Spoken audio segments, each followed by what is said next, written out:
Night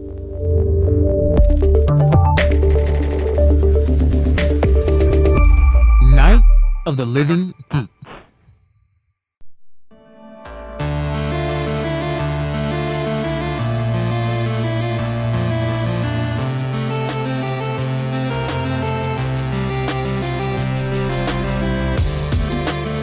Hello and welcome to this week's Giant Sword Podcast. I'm your host, Nick Lind, and with me to my side are my noble and Harryar, Taylor Hoyt. Still haven't beaten Cold Steel yet. Yeah, I know, I hate you for it. And Connor White.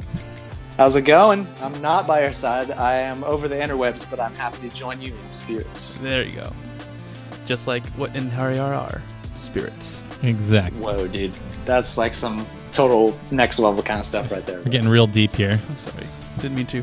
Anywho, I'm sorry that we were late, or 2 weeks late. Lots of schedules didn't match up, and I went on vacation. So we're back. We're happy. We're super hyped for all our JRPG goodness. Yeah, there's been some big JRPGs coming out, and we're excited to tell you all about our thoughts and whatnots. Yeah, I was laughing because Nick had mentioned before we started that. He's like, oh, this might be a short episode today. And I looked at the topic list and was like, are you kidding me? Yeah, I think this is going to be a pretty long one. So Yeah. Anyways, take it away. Well, you guys, we haven't talked JRPGs for a while, so I want to get what you guys been doing for a while. What have you been playing? What's been interested you? Go ahead, Taylor. Yeah, so as far as JRPGs go, I picked up the Dragon Quest VII remake for 3DS, and I haven't put a lot of time into it, frankly. I was just messing around with it here and there, but it's a really nice looking game. Like, if you look at all the games on 3DS, I would say it's one of the better looking games. What system was that originally for? Was that PS2? It was PS1. Oh, okay. It's called Dragon Warrior 7. Yeah, right? it was called. That was the last Dragon Warrior before they finally were able to change it to Dragon Quest. For sure, yeah. I'm criminally, uneducated on the Dragon Warrior / Quest world. So I'm not too far behind. I've only really played 8 and 7, and then some of the spin-offs like Dragon Quest Heroes. But 7 is right now. It's interesting. It's so obvious that it's a PS1 RPG remake. They didn't even attempt to try to modernize anything. Like, it's everything. You can only save at churches, for example. Like, it doesn't auto save. There's no like open the menu. Good one, Connor. excuse me. You can't like open the menu and just save it wherever. So that's kind of annoying. Like, if you've played a while and you're in a town that doesn't have a church, or you're like in the field and you just want to save. But yeah, right now it's all about you find this early in the game. You find this temple and you collect these pieces. And once you collect these pieces, you like go back in time and you have to kind of fix it. Kind of. Time gets all messed up. Sort of, yeah. You're whenever you gather these pieces and you put them together, yeah, you go and do little adventures back in time, depending on which pieces you put together. But yeah, there's a lot of running around. The battle systems are very, straightforward. So it's if you like really old school classic JRPGs, this is for you. It's very meaty. It's very long. I But don't even know why you've been trying to play this game, Taylor. I'm like I said, I have to have a full 3DS collection, and this game will probably never go down in price. So I bought it with the Amazon always does a 20% discount at launch for games. So I just wanted to pick it up, get it cheaper. Yeah, and the reason why Connor's laughing is because Taylor has a horrible reputation of not finishing his stuff. So, Well, it's also funny just because like there's so many games that you've been like, oh, I'll throw that on my backlog and get around to it, and then you like pick up like really random ones.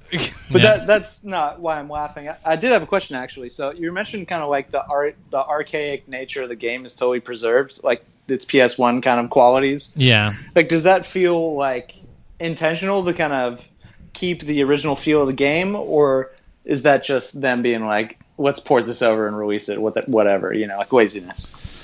Dragon Quest is one of those series that, like, I think it likes to be rooted in its old school archaicness, which is maybe not a word, but We made it a word. Japan loves like the grindy, monotonous nature of those games. So I think it was purposefully done that way. Or do you think the series just kind of carries that nostalgic value of like when you play a Dragon Quest game, you're gonna grind and it'll be nostalgic and you'll like it, right? Like that's like an entrenched kind of thing with the series. 8 was like that. Have you ever played the DS ones? Mm-mm. No, I have not. no. I think that they're the same, Right? and I have a feeling Dragon Quest 11, the new one, Yeah, is gonna be the same as well. probably. Is it like one of those things where like if a brand new new title came out and it had as much grinding as Dragon Quest, like it would be poo-pooed, and then but like when it comes out as a Dragon Quest game, everyone knows to expect it, so it's like fine and nobody minds. I think so, yeah. Because that's kind of what that series is known for. Yeah, I think it's fine. Each game has a different spin or tries to do new things. Like the Dragon Quest 9 on DS, which I think is the best-selling one. It's a lot of multiplayer. You create your own characters and stuff like that. I believe 8 was the first one with voice acting and like quote unquote like open world and whatever. It also starred Gohan. Yeah, the main character looks exactly like Gohan, pretty much, because it's in the art style of Dragon Ball Z, which I love. I like that art style. That guy's name always slips out of my head. Akira Toriyama? Is that the right guy? Yep. Yeah. Yep. Okay, pardon me. Good memory. I tried. But I honestly don't ever see myself finishing this game, nor did I ever plan to. When I bought it, I'm just like, I wanted to support this game. I need all the 3DS games, and I'll play it for a little bit. A history lesson for yourself, almost? More or less, yeah. I can dig that, actually. Sure. Yeah. And, some of the heavy hitter games are coming out very soon. So, it'll keep me busy till then, probably. But that's pretty much all I got, unless you guys had other questions. Well, I had mentioned to you before the show that I wanted to have a one-time segment called Connor's a Fucking Idiot. Because, like, you all know that Xenogears is, like, one of my favorite games of all time. I never shut up about it. And so Xenosaga is the game that came out a long time after that. And the name, or not a long time, but on PS2, long enough after it where it's like, is it a sequel? Is it, spiritually a sequel? Is it connected? It's kind of like, if you haven't played the game, you don't really know. So I always kind of never really liked Xenosaga because I had given it a playthrough years back, and I got a couple hours in, and I really wasn't sticking at all. I wasn't feeling it, so I was like, I guess it's just not the same, huh? And I shelved it. But just, randomly a couple months ago, I saw a copy of it real cheap at a thrift gaming shop, and so I picked up a copy of Xenosaga, and I was like, you know what, I'll give it another spin. I was kind of young when I tried to play last time. It's the spiritual successor to Xenogears. Like, it deserves my attention, right? Like, even if I don't like it that much, I should at least beat it just to, say that I did. Of course. So I get home and I pop it in, and I'm like, yeah, maybe all the stuff I found monotonous last time won't bug me this time or something, or I'll just be more disciplined. And I started the game up, and I'm like, wow, I haven't seen this before.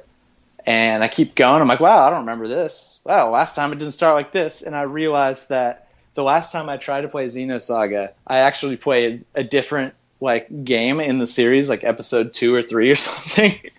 And I thought it was the original one. And either those games aren't as good or they just don't make sense without having played the ones before them. But I didn't like that game. And I'm like 2-3 hours into Xenosaga, and I'm like, this is actually really sick. Like, the main character, Shion, has the same last name as Saiton from Xenogears, who's like the best character in that game. And so to think, because it's set far in the future from where Xenogears is, so to think that the main character might somehow be related to Saiton, I just got all my Xeno juices flowing. So I guess this short segment is just to say that I will be reporting on what I think of Xenosaga to come with very earnest interest, because it is one of my favorite quote unquote series of all time. It's kind of murky on the level of connection between the games, but I'm super psyched, and I feel like a goddamn idiot for playing a different game in the series and thinking it was the original one. But now you're like, yes, more Xenogears. Exactly. It's like discovering that one of your favorite albums of all time had a secret second disc. And it's like, oh my god. So, yeah, I'll let you know. But I'm chomping at the bit to talk about the news items, so let's dive right into those, Nicholas. All right, let's move on to the Persona 5 news that Taylor's been itching to talk about. So, Taylor? Yeah, so... I think there's a cream for that. I'm all out. I gotta get a refill. So so Persona 5 came out last week 2 weeks ago in Japan. At this point, it came out September 15th. And I remember talking to Nick. We were doing something the other night, and I was like, I bet you Persona 5 sells 500,000 in 1 week or in its first week. And I thought that was, based on how games have sold. For the stars?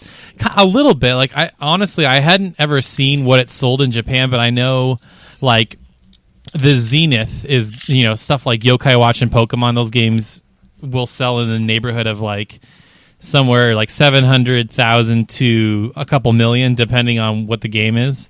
And so I'm like, I think 500,000's like acceptable for Persona 5, especially because it's so hyped up. There hasn't been a new one in a really long time. Japan loves it, and Japan eats that stuff up. And so, okay, so you're saying like the ceiling is super high for like these RPGs like in the East, but like what's like the floor? Are there a lot of games that like flop, or is there just general? There are, so it's really funny to look at games like these Hyperdimension Neptunia games or the Atelier games. Like, some of those only sell like 10. They'll be lucky to sell 10,000 week 1 in Japan or something like that. They just don't do very well. And what's compared to America, right? That's what I find really interesting. I almost feel like Persona 5 is going to sell better in the West because there's just more people.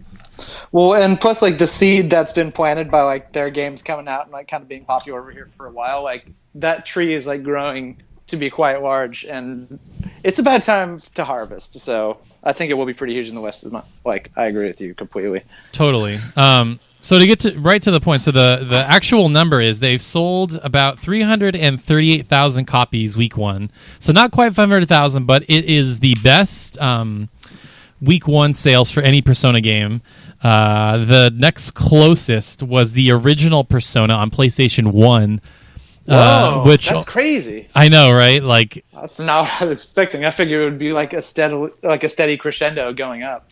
Yeah, so I have some interesting stats that are some interesting points that I was reading some things on NeoGAF that I'll get to in a minute.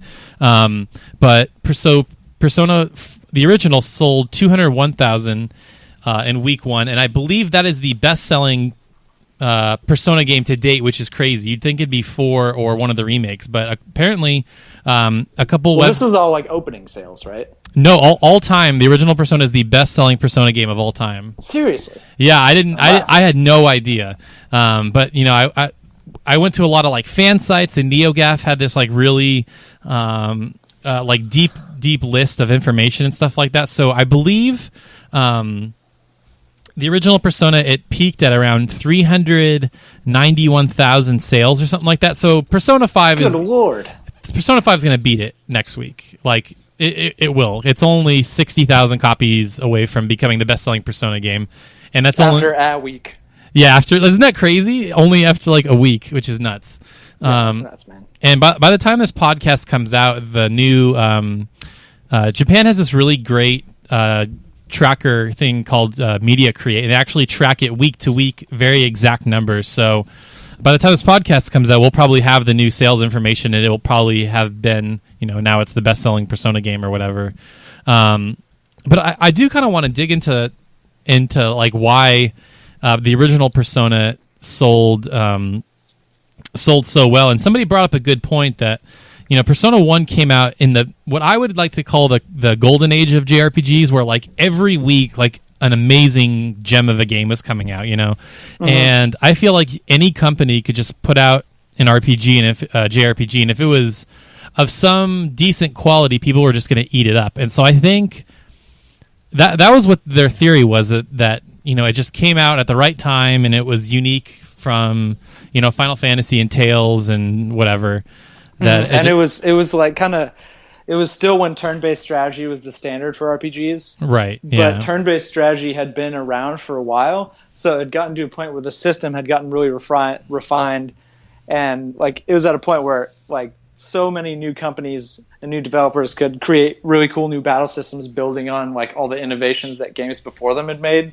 So it was kind of like not that near the end of the life of turn-based RPGs, but it was definitely like approaching the high watermark for like when their battle systems were the most creative.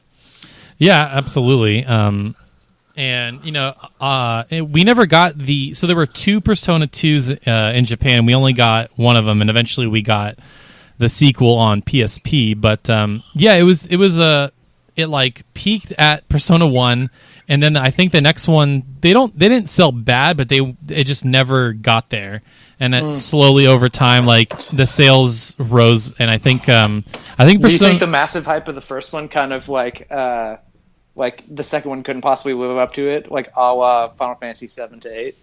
I just think people didn't know what it was, and they're like, "Oh, it's a JRPG. I'm going to buy that," and because it was a new series, so they wanted to give it a shot. I got you. I get what you're saying. And they knew what it was, and like, okay, this wasn't exactly what I was hoping for. Not that it's bad, but we'll give it a shot. And then, Persona sort of reinvented itself on PS2. It had a new series director, and they added social links and all that. I mean, Persona, anything from Persona 3 on might as well be a different series, because Persona 1 and 2 are like completely different. Yeah, they're like almost unrecognizable outside of you use demons to fight with and you're in high school.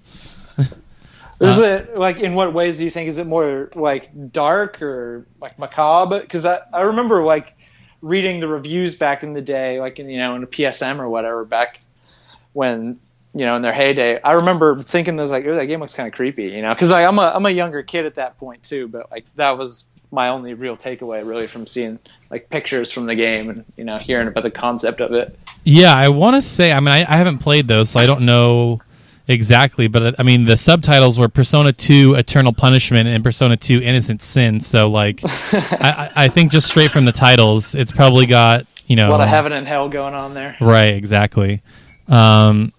But yeah, I mean, I think obviously Persona 5 will go on to become the best-selling game in the series in Japan. And what I find really fascinating is that they're finally getting away from the PS3. The split for sales were PS4 had 265,000 copies sold, and on PS3 it was only 73,000. So I think Japan is finally coming around to the fact that PS4 is the way to go. Just had a price drop, and the Slim just came out. So also the sales for PS4 were like insane. Do you think that coincided with this, or was that just like a happy coincidence? No, I think this was. I think gamers were waiting to buy a PS4. It just happened to be the same week that Persona 5 came out, I guess. And me and Nick watched the Tokyo Games Show stream, and there was a Persona 5 bundle. So I bet you there were a lot of bundles sold that came with Persona 5 and stuff like that. So for sure, a lot of guys who are on the fence and then when they see the bundle, they go, heck it, I'll take the plunge.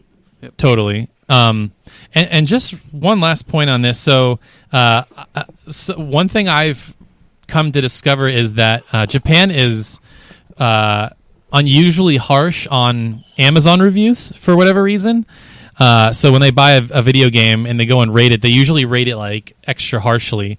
But I went on to check the Persona 5 reviews just for the heck of it. I'm like, okay, obviously it's the top selling game on Amazon, but it's also really highly rated, which is unusual. So I think it's like getting a good Rotten Tomatoes score. Yeah, basically.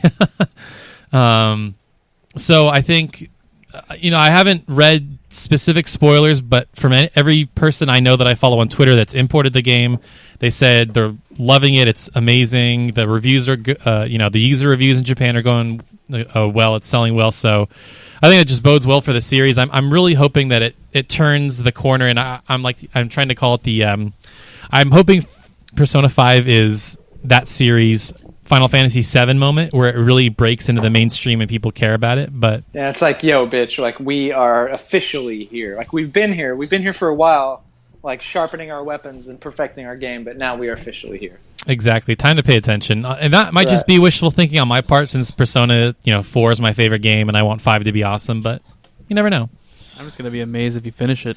And Nick, shut up, Nick keeps thinking I'm not going to finish it, but dude, how could that possibly be, Nick? You know that, like when it's in Taylor's like canon of favorite games, that he always, not only does he beat them, he beats them in a very studious and expedient fashion. I have no idea because I He's gonna buy it. He's gonna play it, and then he's gonna be like, "Oh my god, Horizon Zero Dawn's out.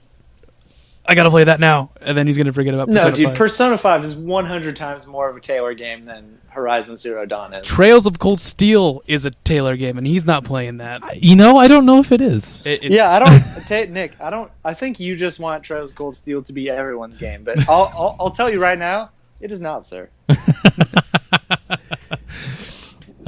Speaking of, I wish I was there in the room with you so I could just look you right in the goddamn eye. just glare him down. Well, speaking of Trails of Cold Steel, the second one came out recently, and Nick's been playing it, and he's been teasing that he's going to be vague, but I'm hoping Nick can share some type of opinion or thoughts on the game. Knowing Nick, he's going to be like, "It's good." It's good. I can't really. Wow, I can't really talk about story things or anything. I can't talk about just about certain mechanics because it will give it away. No, Nick, actually, you won't talk about certain mechanics. Yeah, I won't because it's a huge spoiler for everyone. Yeah, I know that's good. So I can't do that. I'm proud of you. Trails of Cold Steel 2. I've put 78 hours into it. Jeez. I am on the final boss. I'm pretty sure right now. My Vita is on standby mode, and I'm on the battle right now. So to be clear, it's not an 80-hour game, is it? You've just done a bunch of extra shit? It's an 80-hour game. Ooh, I got Sailor's Mouth today. Well, it's literally an 80-hour game? Yes. Okay, well, okay. There's a lot of stuff to do in that game. Do they pay me money at the end? It gives you a good experience. All right, fair enough. Although if you think of it in monetary efficiency terms, that's a lot of bang for your buck. I mean, you're looking at price towards amount of content. Trails of Cold Steel 1 is 70 hours, so... Wait, how come you were trying to pressure us to beat that game 2 weeks before this came out then? I just want you to play it and make sure to beat it. Did you think I had a shot at beating that game? I didn't think 70 hours in 2 weeks? I don't think you'd be able to beat it before the game came out. I just want you to beat it so I could friggin' talk about the game with you guys. Got it. Well, working on it. Yeah, exactly. Slowly but surely. Or something. I occasionally walk by my PSP and look at it. I mean, that's progress, right? Mm-hmm. On my vacation, I spent hours just playing this game. What is this? The thing I like about it is just, especially this one. The world opens up, and Taylor, you get to pick your own party members. Oh, finally! So it's the same party members except for more role or new ones. Okay, but this time you get to choose them. But some missions require you to use a certain character as well. But you're able to choose a specific group every time. Okay. But that's good. The world opens up, so you're able to explore because I can't talk about it because it just it opens up. You're able to explore now. It's not you go onto a mission, you go into a field study and do this. It's just here are these places we could go. There's all these missions here. You could talk to these people in town, see what's up. You could find new special secret missions and everything like that, and you just explore this entire time. You could find secrets that secret areas where you could explore, and there's a hidden boss there that you could fight, and you just get an experience. And it's hey, I did that now, and then you realize, oh, I had to go there later on in the story, and I've already done it. So you're. What I'm hearing is that they expanded the game outwards in all the right places. Yeah, it's not as streamlined as do a mission, you got free time. Do a mission, you got a free time. It's more just do what you want. Do what you want. You have these missions to do. There's there's these required missions, and sometimes there's we have to go on this mission, and then it's once you do this mission, all the other missions and all the secret stuff that you could do, or you can't do them anymore. So you want to do those first, or you can just continue. Okay. Is the game visually identical? It's to its predecessor, or is it? Yes, it is unrecognizably different. It's the same. It's literally the sequel. It's been the animations are way better. I know. So just the FMVs are upgraded. No, the animations for your attacking characters and everything. Nice. So I know how some animations in the first one are stiff. These ones are way more animated, And yeah, they look, definitely kind of looked like skeletons in the last one, just like kind of in the way that they moved. yeah. The first thing I noticed when I started this game was like, ooh, Reen moves a lot different now. It's not this very rigid run. Yeah, It now looks he's clearly now- yeah, a now he- cycle. Okay. Yeah. So I noticed a lot more polish in that area. The story is really good. It continues out right after one. Right in the feels. Right in the feels, yeah. Are you expecting a magnificent finish? Because that's like the moment of truth, man. I know you're a big ending guy. Okay, so how you could choose your bonding. You have bond points, and you get to choose who you Sure. can know, right? And I chose a specific path to do. I can't tell you what it is, Uh-huh. but Are we talking about WMDs or something, man? Keeping all this top secret information? And no, shit? it's a story. It's story stuff that I can't give away. But I wanted this to happen in the first game as a joke. I'm like, man, this better happen. It'll be amazing because they make it seem like it's possible. Mhm. And at the end of it, in 2, it happens, and I'm like, yes. That's funny. I was like, thank you, Falcom. They just You you glorious bastards. they hung you over the ledge and then finally gave you what you were waiting for. I was just like, no, I didn't even expect it. I'm like, no, there's no way this could happen. There's no. It's like that's just weird, but they threw hints at you the entire All of a time. sudden, Shazam! It's like bam, and you're like, yes, it happened. Mhm. Got you right there, Fred. Shout out Bill Burr. But yeah, it's like, so you choose you choose your party members, and the story changes, or you get different aspects from different characters' viewpoints because that character might not be there if you're doing that story mission. It could be someone completely different, and they have something completely different to say, or That's always so good. Yeah, It's then one you of my favorite like things. the cooler things is if you pick the right characters, like the person that your antagonist is directly related to them, they have a beef. Oh. So that's man. now the story is even bigger. Their banter is even stronger. It's you could tell Do those affect the ultimate outcome of the story, or are they just fun little extras? they're just you get to learn more about the character pretty much. Okay, sweet. But the choices you make do matter in the choices you make in the first one carry over to the second one. No way. So Wow. if you chose a certain thing, you'll notice the scene is different because it's focused on that choice. So a lot of those that happens right at the beginning of the game, and you're just like, ha, cool. Nice. I wish I could talk to you about the other stuff, but it's just All right, we get it. We gotta play the damn game, I just get to the end of the first one. dude. Do you realize what kind of ask that is? I know. I'm not saying I won't do it. It's just to get to the end of the first one, you'll see the ending, and you'll be like, holy crap. all right. Well, if I don't say "holy crap," I'm coming for you. All right, no, you're gonna say holy crap, and then you have to imagine what it felt like to know that you had to wait a year for the sequel. All right. Well, But- if it doesn't live up to what you're trying to set it up to be right now, come to your house with flyers and blowtorches. Oh, they enhanced the materia system, the quartz system, which is like a materia system, Uh-huh. Yeah. and they added new battle systems. There's this thing called the overdrive where you're able to with your linked character, your characters that are linked, you're able to go three turns in a row, Oh, wow. and spells automatically cast, and each time you attack, you automatically get a critical, so you're able to do a link attack or whatever. So you just string together these massive death combos. Yes, it takes a while for you to fill up that meter, but it's so useful in a pinch.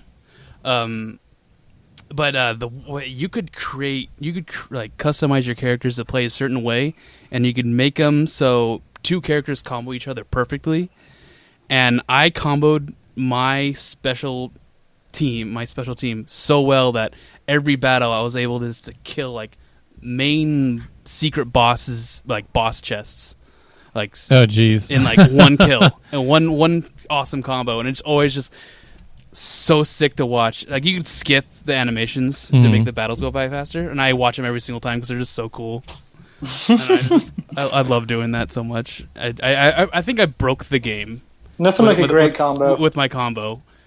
Nothing could touch me. It was great.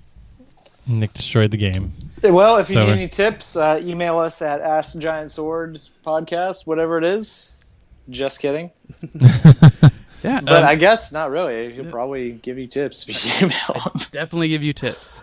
Oh, Sweet. it's just Trails of Cold Steel 2. It is a unique taste, but if you like Persona and you like anime and you like JRPGs, it's perfect. Okay. Nick, I would like to think. Sorry, to go back a little bit. I would like to think that you could have a separate email address attached to the podcast, just where people ask you for tips on JRPGs, and you just have a bot. Like answer for you, and all of them just say it. Just anytime someone emails, it just says learn to play. You goddamn casual. LTP. But Taylor, I know where you're at in the game, and it's right where the story starts up. Like you don't even know what the main enemy is yet. Oh snap! Okay, Yeah, well I'll have to maybe get around to that. You hear that, Taylor? Your life's never going to be the same once you get to that part. snap. I told you. Wait for it. You need to you play it like right when you're about to go to bed. Instead of watching some YouTube, watching some Netflix, you play the game for about an hour and set. There you go. You know a funny thing about that, Nick? What? Is that this is America. Yeah. And I can do whatever the hell I want. Guys, job I'm talk. just kidding. I'm gonna play the game. Job Just talk right yanking now. the chain. If you guys don't finish this RPG, you're fired. Oh snap! All right. Oh my god! So I'm petrified. If you guys have any questions, go ahead and ask me. yeah. So I'm gonna throw a curveball in here. We usually write notes. I don't have any notes, but I had a curveball. I wanted to bring this up because it was a recent happening. So Tokyo Game Show recently happened, and typically in years past, this has been a JRPG fan's like, yes, oh my god, I can't wait for the press conference, I can't wait for the new stuff that comes out. But slowly but surely, at least to me, I feel like Tokyo Game Show has like faded into irrelevance. Like this year, when the press conference was about to start, everybody on Twitter was like, oh my god, I can't wait, this is going to be amazing. And I'm like, it's going to be boring, it's going to be a bunch of Western games, they're going to talk about Final Fantasy 15, they're going to talk about the Slim, there's like going to be really nothing of value. And really the two biggest announcements were Neo, which is basically like a samurai looking Dark Souls kind of copy kind of game from Koei Tecmo, is coming out in February next year worldwide, and they're making like this Musou All-Star game. So like Dynasty Warriors, it's like one character from every, so there's like the Ninja Gaiden ninja, one of the Atelier Alchemist girls, there's somebody from Dead or Alive, and it's all in this one super Musou mix-up game. And you're also specifically talking about the PlayStation event of TGS. Sure. So that was the PlayStation conference, but just in general, I really found no interesting news, no new game announcements that really shocked me. It was just kind of like, hey Japan, here's what's happening. We're not going to announce any cool new Japanese games. At least that's what I had come to expect in the years past, but now I'm just like, it's irrelevant, which is sad because I really used to look forward to that. I don't think there's been Go ahead. I don't think there's been a relevant TGS since like when Tales of Destiny Director's Cut was coming out for the PS2. Like I didn't even know that came out. I wouldn't go that far, but I would say it's been at least 5 years since it really mattered. I just remember when watching Tokyo Game Show footage of the Tales of Destiny PS2 remake. That's what I was saying. And that was like, it looked like E3, and there's all these like JRPG announcements and all this cool stuff. It's not like that anymore. It's way smaller and very like, yeah, it's weird. It's like, it feels like it's trying to push Western games to the Japanese audience more. Yeah, exactly. Yeah. Interesting. But this is an LHG topic, Taylor. No, but I'm just I think it's not, because he's kind of ringing the death knell for what used to be such a prominent thing for JRPGs, where it is not any longer. So it bears mentioning. Well, then the thing that's kind of unfortunate is that Nintendo has kind of done this thing where they just don't go to shows anymore. Like they don't go to E3, or they go to E3, but they don't have a traditional press conference. They don't go to Gamescom really, or maybe they do. I don't know. They don't have a big presence if they do. They don't go. You would have noticed them if they did. Yeah.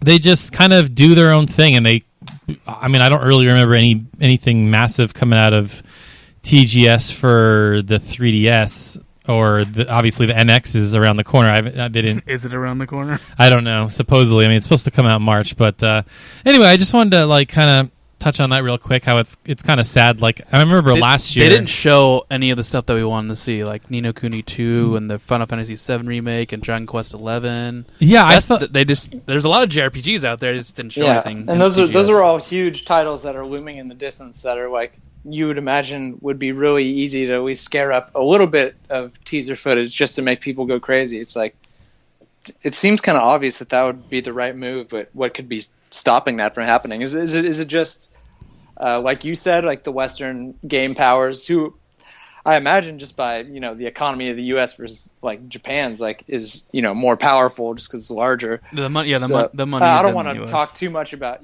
things I don't know, but that's my assumption. And so it's like you could imagine how they could kind of strong arm their way into the way that things used to be done in order to change them to favor their titles. I'm pretty sure Final Fantasy 7 remake and Ni no Kuni 2 are going to be shown at PSX because that's where they were last shown last time. I hope so. Yeah. And I'm pretty sure if they're shown, we're going to see a demo of FF7 on stage. That'd be amazing. And then we're going to see probably a new trailer on Ni no Kuni 2, and it might be playable because they haven't shown that at all for a whole year. So that's crazy to me. Also, it's like I don't know. I'm not there in the trenches working on the game, so obviously, when it comes to that, I don't have a frame of reference. But it's like in a year, you can't just give something to whet people's appetites, or I don't know. There must be some other some other forces in play that I don't have the know-how to locate that keep it from happening. It's like just a couple, like a minute-long trailer or something, or just like a little gameplay, even if you're just running around or something. I don't know. Well, am I crazy? No, I mean, I think that totally makes sense, and I'd like to think everybody wants to do what Bethesda did with Fallout. They're like, we announced it at E3, comes out in November, we'll see in 6 months. Like, yeah, boom, bitch, here you go. Because there's no time for people to like get too hyped up and lose their hype, or like do these weird like downgrade comparisons. It's just the PR trails that lead up to the release of huge games like that. It's like it's not always just up and up and up. It's like there can be stumbles and there can be screw ups. It's like it's not a guaranteed thing that the more time that passes, the more the hype will grow. Like it can fall off where like you were saying, like the zenith of the game was like releasing it like right after it was announced when the hype was still really fresh, not like after it had a ton of time to kind of die. Also, they probably want to keep all the hype on Final Fantasy 15. Right, that was my thought too. And once that comes out, then we'll get like a truckload of information on all the new stuff from Square Enix. I like that theory. Yeah, because they also have Kingdom Hearts 3 to show. They haven't shown that off in a year and a half. The last thing I remember them showing was E3 last year. So technically they have shown off Kingdom Hearts 3 with that 2.8 game. I mean, that's Kingdom Hearts 3's engine. I mean, that's the engine, but not the actual game. Yeah. But I mean, it's like, damn, like the way I see it, like I know so many people who are into Kingdom Hearts who never really gave a crap about Final Fantasy. And it's like, in a way, I could see the demographic for Kingdom Hearts like being almost as sprawling as Final Fantasy, because I feel like Final Fantasy's fan base is a more niche one, but they're much more fanatical. Whereas I feel like Kingdom Hearts had so much like widespread appeal. Like I know a ton of like female gamers who beat Kingdom Hearts and never really gave a crap about other RPGs, So it's like it's crazy to me. Like I like your theory, Nick, that it's like to hype 15 more, but it's like it's kind of crazy. Like Kingdom Hearts 3 deserves hype. Like that's a game that appeals to a ton of people. Like Kingdom Hearts 1 and 2 have such a legion of fans, like diverse fans. That's why they were showing 2.8. Yeah, I think that's also part of the problem. I did not see. Yeah, I think that's also part of the problem is that each series, both those series have 2 games that have yet to release, and so I think they can't advertise all 4 at the same time. They have to have the one in each series that is coming out soonest, and once those are both out, then maybe we'll start, like Nick said, getting a truckload of updates and footage. And honestly, like I think based on how much footage they showed of Final Fantasy VII Remake last year, I think that game's a lot closer than people think. Like, everybody's like, 2025, we'll like, get it when we're dead or whatever. We're probably going to get it. The best case scenario is that we're going to get a release date at PSX this year. I wouldn't be surprised if it was fall 2017, 20th anniversary, because it came out in 1997 in the West. And Ooh, that's hanging right there. That's juicy. I mean, I think that's totally feasible. And then I think Kingdom Hearts 3 is either in that talk or early 2018. So, yeah. Anyway. That's going to be juicy. Juicy. Well, our RIP Tokyo Game Show for the purposes of hardcore JRPG fans such as ourselves. Well, I do think conferences in a whole are kind of dying because of the internet. Yeah, I hate the leak culture of everything. Everything gets leaked, so there's no surprises. But well, it's funny because it's like the media that's reporting on it that's really to blame for that, because all these journalists, like, it's not their fault. Like, they have to further themselves in their field by getting like the jump on these like announcements. It's like they get their careers going like that. Like, it's the same in sports too, where all the writers are always battling to get the first dibs on really hot pieces of information because it advances you in your field to be able to break them like that. It's like that kind of competitive field can definitely foster a culture where you can't keep any damn secrets. Got to get those clicks. yeah. Exactly. All right. Exactly. Well, I mean, people just love to be surprised and be shocked and go, oh, what now? What? As they're on the go in their lives, getting buzzes on their phone and stuff. So. Mm-hmm. Totally. So, speaking of Final Fantasy, we're going to fan questions, and we got a pretty juicy question. Yeah, this is going to be a meaty one, or at least I hope it is. So let me put it out for you. Let me And say do you have the name of who asked the question? I do. It's at the end of the question. Oh, okay. All right. We're so organized. Wow. You all have been put in charge of the next entry of the Final Fantasy series. You all being us. Yes. Think about specifically what you expect FF16 needs to do to stay relevant if it's coming out in 2021, following up FF15 and the FF7 remake. All right. Well, let me interrupt you right there, because really the first interesting part of this thought experiment is that we have to make a ton of assumptions about how Final Fantasy 15 was received, because we're like leapfrogging that and we're in charge of FF16. And so I guess before we go on with the other parameters of the question, I wanted to ask you guys, would you guys expecting to be doing some kind of continuation of the story from FF15, or would you just do something completely unique, kind of like, from Final Fantasy 7 to 8 to 9, where it's just a different universe every time? This is FF16, so I think it's going to be a completely new story. That's my vote. Oh, by the way, we're doing this as, like, we all have to come to a consensus on these answers, right? Like, we three are the team, and we have to agree. Right. I think that would be a more fun exercise. I totally agree. All right, let me so I'm in agreement. I think it should be a classic Final Fantasy style where you keep all the key elements of the game: Moogles, Chocobos, Fire, Bolt, Ice, Ultima, Flare, all that kind of stuff. And completely different characters, completely different world. Yep, totally. But because my thing with Final Fantasy is I always imagined it as like a bunch of different worlds that are in the same like galaxy, That's a good way of thinking about it. Yeah. And there's a bunch of like the universal like laws of physics, like apply in generally the same way across all the planets. There's like some elemental magics that you can harness, and there's these like ancient spirits, that you can summon and stuff, but they're all just different planets in the same galaxy. But anyways, so let me continue. Continuing on. Here are some areas to consider. You all have been put in charge for the next. Oh wait, you just said the same thing. Oh yeah. It says that twice in a row. Yeah. So here's some areas to consider. Staff. Who do you want to be directing this game? Setting, sci-fi, fantasy. Let's do it one by one. Let me just continue. Let me just say the entire question, and then all we can right. do it. Battle system, ATB, action and time battle system. Is that what it's called? Yeah. And then real-time action. Story. Focus on a political plot, love story, adventure. 5. Classic elements. Will you be putting a big focus on Moogles, Chocobos, crystals, or set them aside? Try to make something that you expect Square Enix will agree on, and not just our own dream game. That would be hard. Also, I want to say that he's been loving the show and would like to encourage us to be play more games like Back of the Box. Thanks. I am totally game. We just got to find.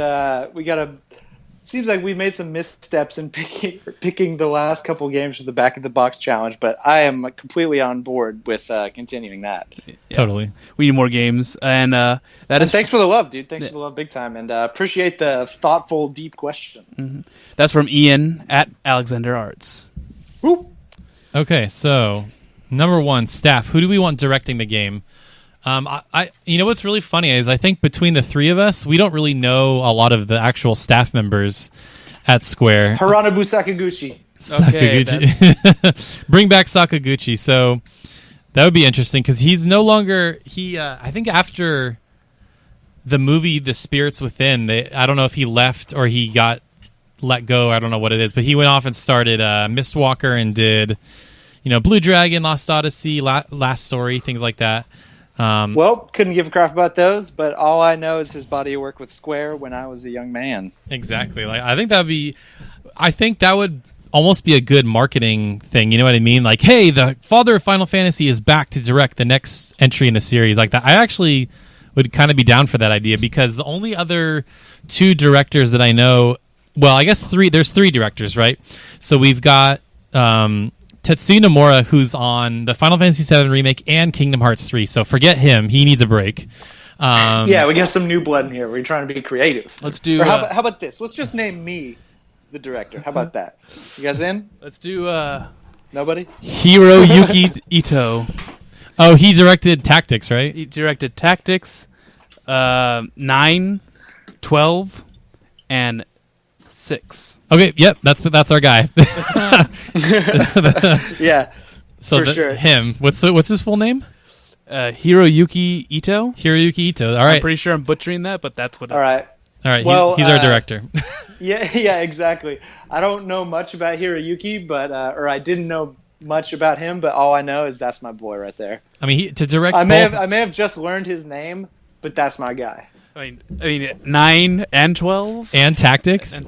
Dang, son. How about we just put him and Hironobu in a cage match and just let Mother Nature decide who's who's the fittest? What do you guys think? We'll make him do it turn-based style. You have to go in turns. That'd be pretty funny. Just take turns kicking each other in the groin, punch each other in the face. I digress. I apologize. All right. So are we going with Hiroyuki?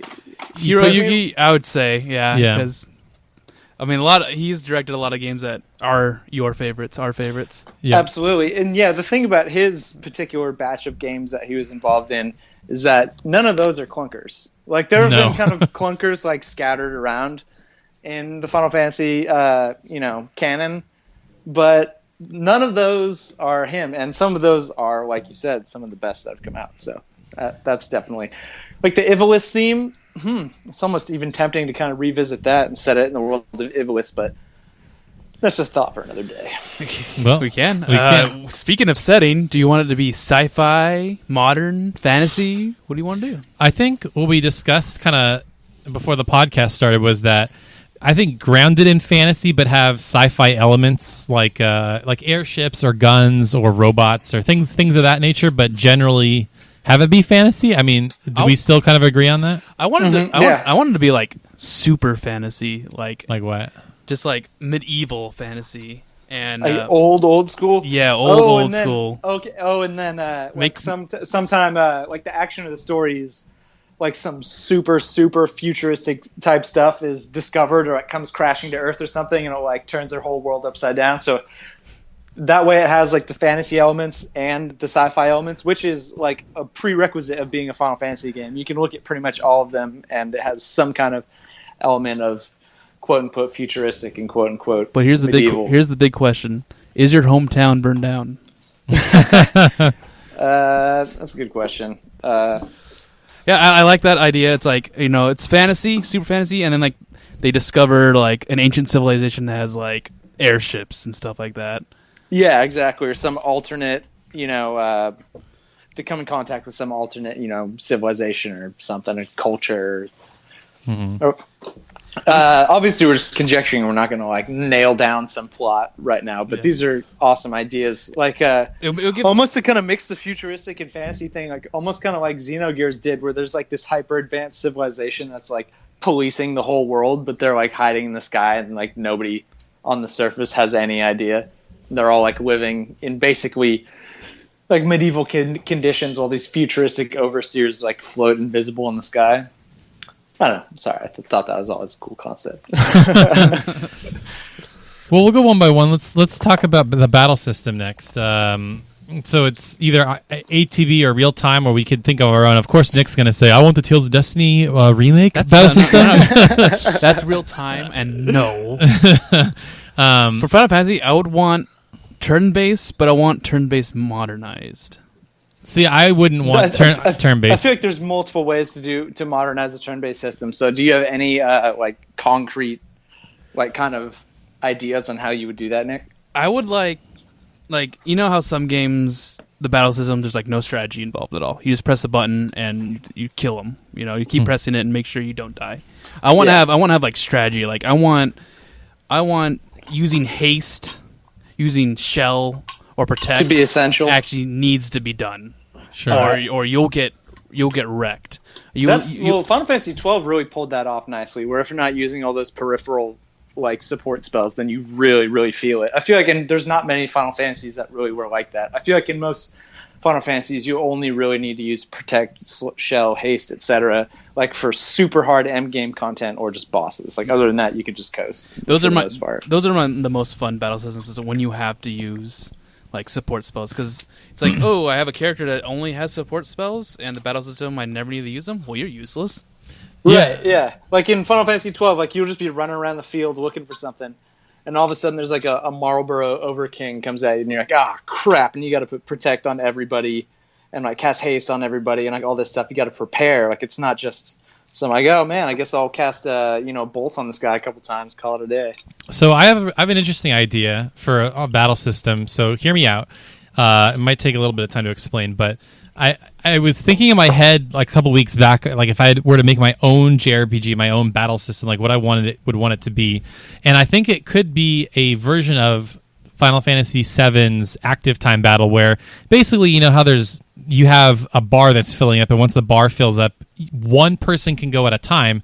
But I was thinking what might be kind of cool is you have a party of 4, and there are these meters that are building up, and all 4, or you could pick any combination of your 4 characters to go at the same time, almost like Valkyrie profile. Basically each character is assigned to a button, and then you pick.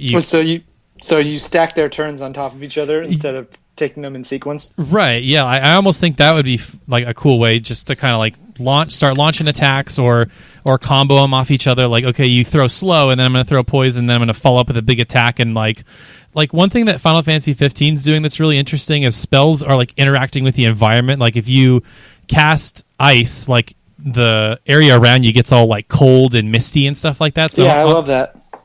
I'm almost thinking you have a spell that's like gas or blind or something like that, and you throw fire, and the fire continues to burn, does more damage and stuff like that. Mm-hmm. Yeah, I could think of a million cool combos like that just off the top of my head.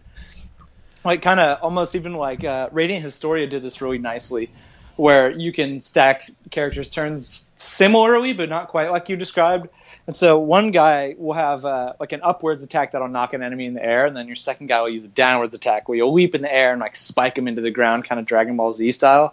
I could picture a million different combos like that. Or if you use a freeze spell, different from ice, where it gives them the frozen status effect, then if somebody casts a strong enough physical attack, you can shatter them or something if it's in the same turn. Ooh, yeah. Crit them. Or I can think of a bunch of different stuff like that, but that's a huge idea. Because, just think of, Element... This isn't a JRPG, but Element TD is, one of the most popular tower defense games of all time. What makes it so addictive is the ability to combine the elements, however you want. If you grab, what happens if I grab a dark, a light, and a fire? And then it's, it creates this really unique thing, just based on how creative you're feeling at the time. And it's if you could incorporate that into a Final Fantasy system somehow, that could just be huge. Yeah, it sounds like Magica, which was sort of like a Diablo-like game where you just had 8 or 9 different spell types hotkeyed, and then you could combo them in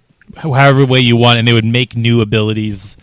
So yeah, I think that would be kind of cool. So I think what we've decided, it's not straight up real time, but it's not turn based. It's almost like active time, but you can all go at the same time. I mean, is that something we can kind of be on board with? Obviously, kind of the nuts and bolts of it, we can't iron out here, but I think I'm getting a feel for what you're saying, and I'm on board with it. I like the freedom to be able to choose who and what goes when, kind of like, especially being able to stack them on top of each other to create like compound effects. Like that kind of like mathematics, like when I'm trying to plan out a turn, is what takes it from being like a turn-based strategy to me to being like a living, breathing battle system.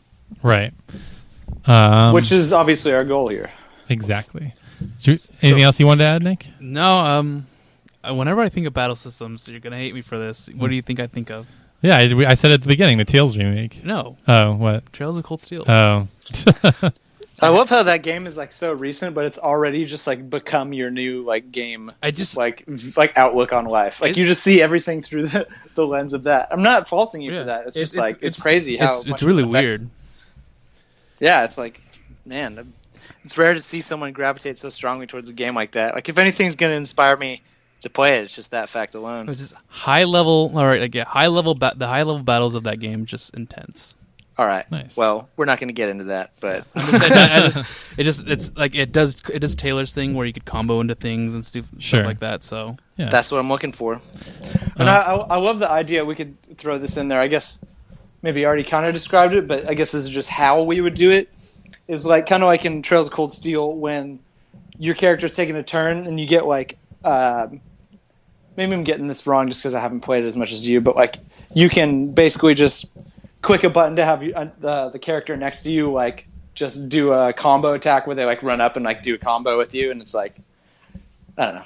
Never mind. Moving on. That's not Trails of Cold Steel. That was Shadow Heart's Covenant. Oh, okay. Well, I do like a lot of the characteristics of that game that are skill based, where you have to like hit a rotating wheel or like do a time based like little mini game to execute certain attacks. Like that way, you can't just sleepwalk your way through battles. Mm-hmm. Yeah, exactly. But that's neither here nor there. We gotta think like Square Enix. We can't reinvent the wheel. Yeah, exactly. We're not gonna go crazy here, but I think the battle system that we kind of outlined there, I think that's not outside the realm of reason for something that they would try. I mean, it's creative, but they've shown in the past that they're very willing to try really unique things like that. It almost kind of sounds like what they were doing with 13, but just with a little bit more depth. Because like that system was all about like swapping out classes and like picking actions on the fly, and there was a lot of combos. But I think ours has a little bit more depth and strategy to it. Depth. Maybe slow it down just like a tiny bit too. Yeah. So it's not as blistering. Okay, number 4, story. What do you want to focus on? So I kind of like this idea of. So it is a normal fantasy world, and whether that is something crashes from space or we come across this like magical hidden city of ultra technology, like some undersea cavern or something. Or all right, so we got to pull a Final Fantasy, and we got to make it so the main religion it's trying to hide the fact of this ancient civilization, and they're corrupted. All right. And the main character is a heretic, yes, right? Exactly. He's the son of an aristocrat. Oh, boy. I'm like, wait a minute. You're like, man, this is sounding pretty good. Where are you getting all these sweet-ass ideas? But yeah, I love the idea of a really, like, medieval civilization, like, stumbling upon futuristic elements. And then, obviously, that has, like, disastrous or just, really impactful, like, consequences on their world. Would it have that's where the action of the games comes from. Would it create like a divide between something, or would it be like, or maybe like the old school people have to like band together to defend the homeland? Nerds that I don't know. That doesn't. But anyways, I think like it's because if we're gonna stick with like a super like fantasy oriented like basis, kind of like we said before, I think like classic, a little bit of romance, kind of like Final Fantasy IX. Like that's just when I think of really old school games like fantasy style, and I think of like Garnet and Zidane. I don't know, like that would be awesome. So this is like totally counter to everything we just said, but I just wanted to bring this up because I'd probably be remiss not to. But there was a demo that came out basically at the beginning of this current generation called Agni's Philosophy, which was more or less a tech like a engine demo for Square to be like, hey, here's what our games are going to look like this gen, and it was kind of this female like sorceress in like a post-apocalyptic type world, and it looked like an action RPG where she could like cast spells on the fly, and the world was really neat. And I'm almost thinking like that would kind of be a cool idea too, to have it be like because Final Fantasy hasn't really dealt with the idea of like post-apocalyptic stuff. It's usually like trying to stop it. So it'd be kind of interesting if like maybe the idea is, that we did already discover this, this advanced civilization, and there was a giant war, and now it's like the remnants of the war, and you're trying to just build the world back up or something like that. And it's Classic. still medieval. Yeah, and it's still medieval, yeah. Or society has come to a point like harnessing the new futuristic technology that like they're like destroying the world, kind of like draw a parallel to like, how humankind is today, like become parasitic to the planet, and like, because that's, one of the important jobs of like games is to like be art, and I'm not saying they have to like have a message or something, but like to also make you feel something about the state of our world today, like would be like important to me as someone who's in charge of making the game. So I wouldn't make it like a focus, but to definitely, kind of slide it in there. Yeah. So the thing is the new technology is sucking the life out of the planet. Yeah, I was kind of, as I was saying it, I was like, damn it, it kind of sounds like Final Fantasy VII. I like that. But that's different because it's not like, okay, okay, I'm in a corner now. You could use these. I like the idea where it's like the new technology is actually hurting the planet, and we got to figure out a way. Like, and the people who are using it are actually abusing the power, like the technology. And they're called Shinra. Yeah, they're called Shinra. And then like and then you find it's so these hard to come up with plots and then on the fly. Wow. And with this technology, there's these like multiple orbs. And they're all possessed by certain demons, and there's these talking swords. Okay, that you could... original idea. I'm liking where you're going. Okay, yeah. So is the running joke here that we're coming up with ideas that already exist, Nick? Yeah. You're knocking out. Oh my gosh! Sorry, guys.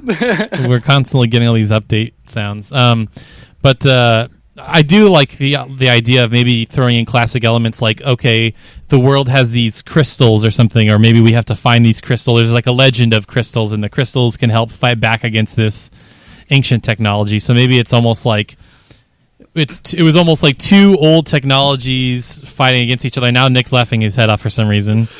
We gotta find the spirits, and the spirits are gonna save the world. Oh, he's thinking of Tales, but this is Final Fantasy. I want to make Moogles like the main spirit. That would be dope. Moogles and Chocobos, like, let's be honest, they're like 40% of why Final Fantasy rules. Exactly. By the way, guys, this is absolutely no value to a podcast listener whatsoever, but I found the most adorable piece of fan art from Final Fantasy IX, where it's Vivi like laying on like the forest floor, and he's like cuddling with the little baby Chocobo. Nice. It's like the most adorable goddamn thing I've ever seen. So I made it my phone background. I just thought you guys would appreciate that. Nice. I'll have to look that up after. Actually, yeah, if you want to see it, I just typed in VV art like in Google Images, and there's like the fourth thing. I was like, dolls. Sweet. But anyways, so the story, I want it to be like a political plot with. There's too many stuff we could do. Yeah, it's hard. Well, with the plot stuff, we're not going to like come to a consensus on this. So this, we're just throwing out ideas. Yeah. But I think that's the general concept, right? Is like it's like new technology clashing with like a world that is. It's too young for this technology. Yeah, they don't know what to do with it. Too innocent. Yeah, because something occurred to me, and that's kind of like we've been really harping on this whole like fantasy versus sci-fi kind of thing that Final Fantasy is always balancing on, and I'm kind of thinking like the fantasy elements are always kind of more like heartwarming. It's like brightly colored with like nice old like tavern music and stuff. Kind of just like nice. It's generally more uplifting, and then like the futuristic elements are always kind of more darker and dystopian and more corrupt. And it's like think of Final Fantasy VII. It's like that game. You start out and you're like, it's hyper futuristic. You're in like this factory city, and it's like corporations and all this evil crap. But it's like thinking Final Fantasy IX, it's all fantasy, and you start out and you're putting on a play and kidnapping the princess, and it's like it's all really lighthearted. So it's like we could kind of use those elements of like innocence versus like corruption and entropy, and then kind of like, kind of harp on those, like the light versus dark, by using those two as like representing them, kind of like the old versus the new, where the new is like trying to like take the planet for everything it's got, or trying to hurt people, and the old style just wants to like everybody to be happy and whatnot, all that nice stuff. It's a culmination of every story in Final Fantasy ever to be the ultimate Final Fantasy. This is the Final Fantasy. And we're not called, this is hard, all right? We're going on the fly here. It's not called Final Fantasy 16. It's just called the Final Fantasy. The Final Fantasy. Exactly. One element I would like to have that's not really been a staple in Final Fantasy per se, but is one of my favorite things in any Final Fantasy game, is like a hub for mini games. Like there has to be some type of like medieval fair where you can go and like do all these mini games and get like the best items in the game, or like you get an item and then you can take that item and sell it to somebody or whatever. Like it needs mini games. Like exactly. 8, 9 had the card games, 10 had Blitzball, 7 had the Gold Saucer. Like there just needs to be mini games. They have to be engaging too, because there are such thing as like not good mini games where you're like, you know what, this sucks, I don't want to do this. Yeah, totally. I mean, Final Fantasy has a pretty good track record with mini games being consistently fun, but there have been some clunkers mixed in there. But hey, if we're the directors, then they're gonna kick ass, right? Exactly. How you like them apples? Cool. All right, what's next on the list? that's pretty much it. The classic. Well, shoot. So wow. it's gonna be Hiroyuki making a fantasy game, making a fantasy setting with a combo centric battle system that's sort of it's ATB but sort of real time at the same time. Yeah, possibly like elementally based. Yeah, I mean, obviously there's going to be like the elementals that exist in every Final Fantasy, but as far as like combining stuff and creating new attacks and stuff. And then the story is a medieval world gets hit with futuristic technology, and it's comes in contact with. Yeah, we'll put it that way. Comes in contact with, and is messing things up, and you got to fix it somehow. Before the innocence is becomes corrupted by the greed of power. There you go. Boom. And then obviously we'll incorporate the classic elements like Moogles and Chocobos and Cactuars as we see fit. Oh, and just to be clear, that's the overarching theme, but you best believe if I'm directing this game, we're going to be getting much more introspective than that. We're going to be getting metaphysical on that ass. So you better be getting ready to think about philosophy and existence and all that cool stuff. Exactly. Why do I exist? Cool.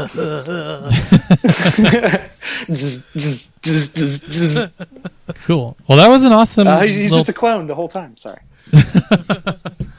No, that was a cool topic. That was fun. A fun little exercise to try to make our own on the spot director. Yeah. Yeah, exactly. Doing it on the fly was brutal. Probably sounded like fools, but I liked the summary at the end. I feel like you did a pretty succinct job with that. Thank you. And that's why making games is hard, and they take like 4 or 5 years. Yeah, and that's why they don't happen in 30 minutes on a podcast over Skype.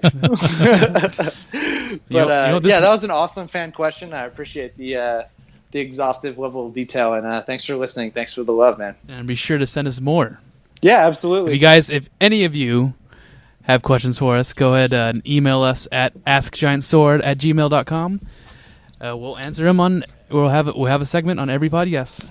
Or just tweet that ass on the Twitter. Oh yeah. And thanks, Alexander. We shall be ending now. Well, he did a beautiful swan dive and then he belly flopped at the end. I know. Splash. And we shall end our thing now. At this present second. It concludes the... what was it again? I was just thinking of podcast. But yeah, guys, go ahead and follow us on Twitter at LSG Channel. Follow us on Facebook at /LastHonestGamers and YouTube at /HonestGamers. And Party on, dudes. We're also on iTunes as well, so just search Giant Sword Podcast, and we'll be there. Be the first one. Thanks for watching, listening, not watching. It's late at night, guys. Boogly.